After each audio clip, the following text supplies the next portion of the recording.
So moving on, like you mentioned earlier in this video, you've kind of migrated to another business model. So again, when we first spoke in the first interview, you had just started wholesale. So kind of just articulate how that's evolved for you now. You kind of already mentioned your primarily model is wholesale. So how did you get to that point?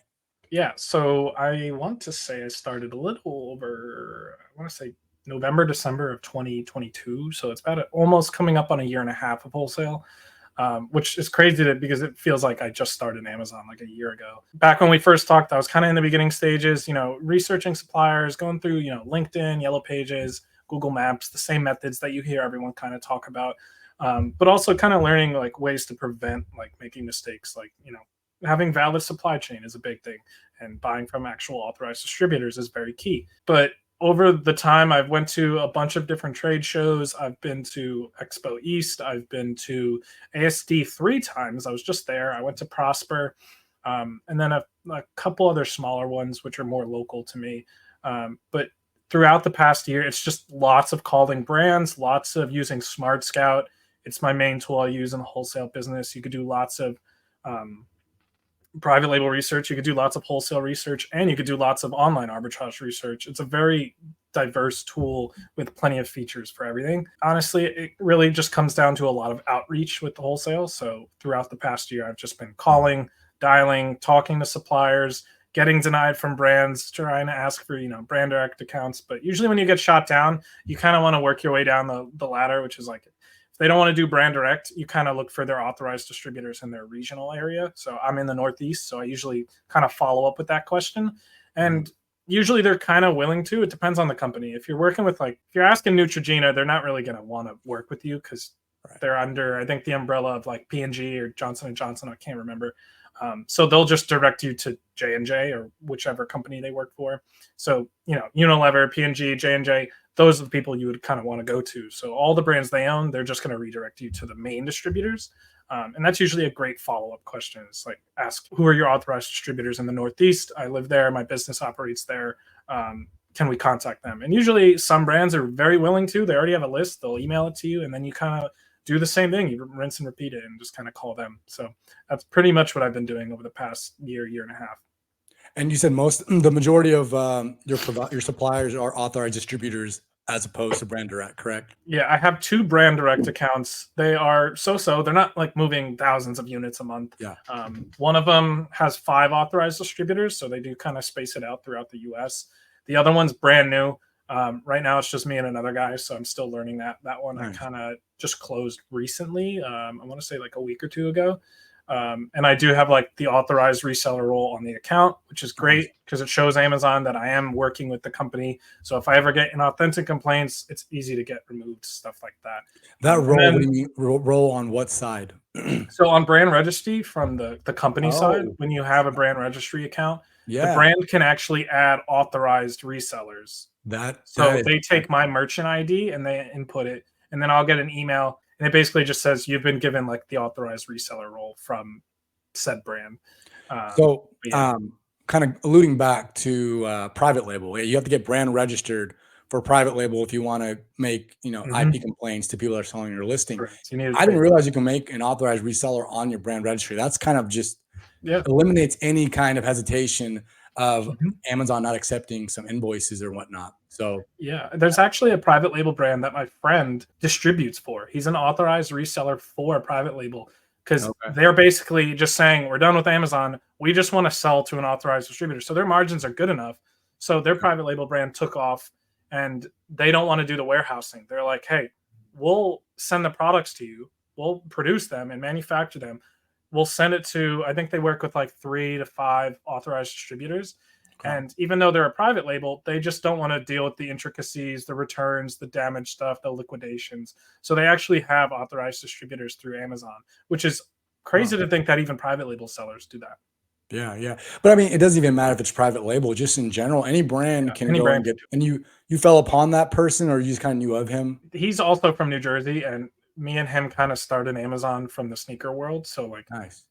I kind of knew him from that, and he told me about that story, which is fascinating. He came across it. I guess he was just calling brands, and that's how it happened. I don't know. Nice. I might have just fallen in his lap. So the first kind of take it back to when you first started wholesale. I know a lot of people that just kind of Google suppliers near their area.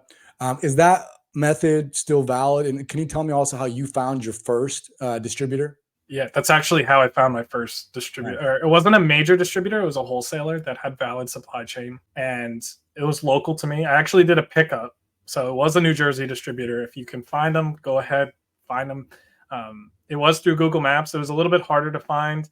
The margins were very slim, but I was very eager to like just get a test buy-in. They didn't really have order like maximums and quantities and stuff like that. So I kind of did a test buy with like 5 different SKUs and a case pack.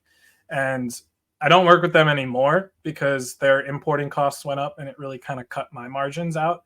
I But see. I found them through Google Maps and they're legit. I got to vet them out because I went there in person. They have a whole sales rep team. They have offices and like I've seen the warehousing, so it's very legit. But Google So, Maps, yes, that's still I think a reliable source. I think the thing you really just need to come down to and do is the vetting process, looking up their LLC info, looking up their domain history, and looking at their website and looking into the nitty gritty of that kind of stuff. so when you say Google, like, did you just kind of Google the category you were interested in, and then like suppliers or wholesale? Yeah. So what I would do is the category or subcategory. If you really want to find like other stuff, you instead Right. of doing beauty, you could do skincare or hair care or cosmetics. It's just like a Mhm. step down, and you're really kind of niching down that result. Mhm. And you're kind of going down like a pigeonhole, finding like maybe other suppliers because the keyword strategy with Google is different. You're going to get lots of different results. So you can either do a category or subcategory, and then the word wholesaler, supplier, distributor will get you different results. I always try distributor first because you want to find authorized distributors. You can use the word wholesaler, supplier, but remember you always want valid supply chain. So if you do find like a wholesaler, make sure they're not a liquidator or anything like that because you're not really going to get valid supply chain unless the liquidator works with Amazon and Mhm. buys liquidations through Amazon, which is kind of hard to find. And then the third term, so it would be category, subcategory, the word wholesaler, supplier, distributor, and then, city, state, county, whatever you want to do. And you kind of just play around with those results. So, like for me, I started with Jersey and Right. New York and Pennsylvania and Delaware.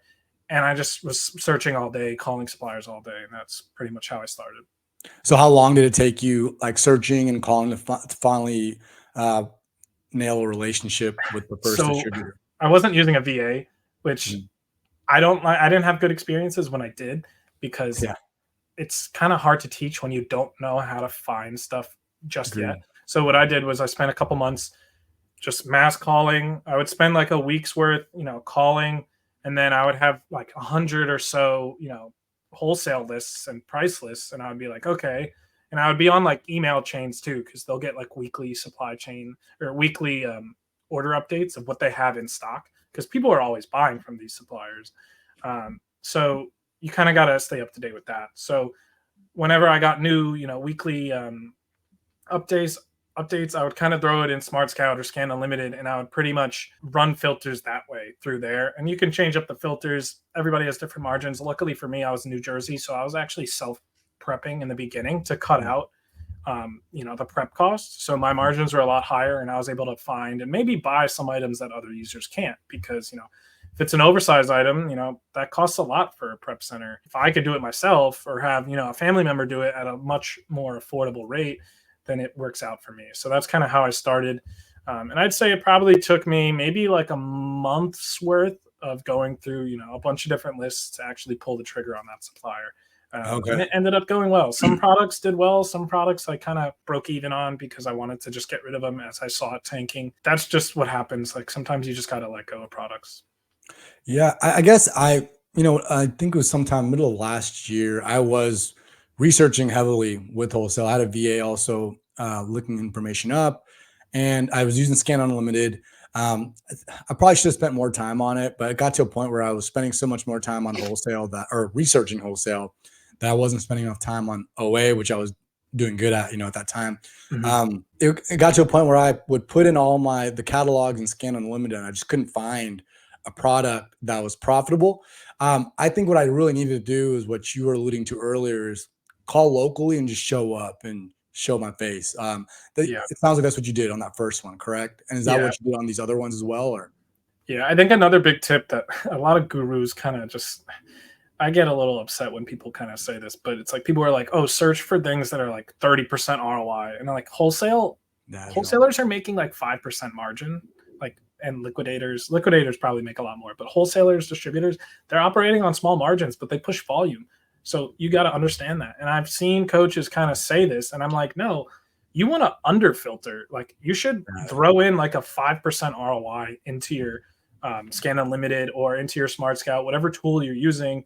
There's a whole bunch of them. You want to under filter because you might find a product that's on an upward trend. And when I say that, I mean, it might have been the buy box might be on the way up and the seller count might be on the way down. And if you can find it at a 5% ROI now and everyone's kind of selling out, it might be at 15% ROI in a few days. Yeah. So it's going to go up. But a lot of people kind of say like, oh, target 20% ROI or higher, but like you should actually under target it and kind of more products to look at and then kind of look at the data. So it's a learning process, and I kind of understood that from the beginning. That's kind of how I do it. Other people might do it differently.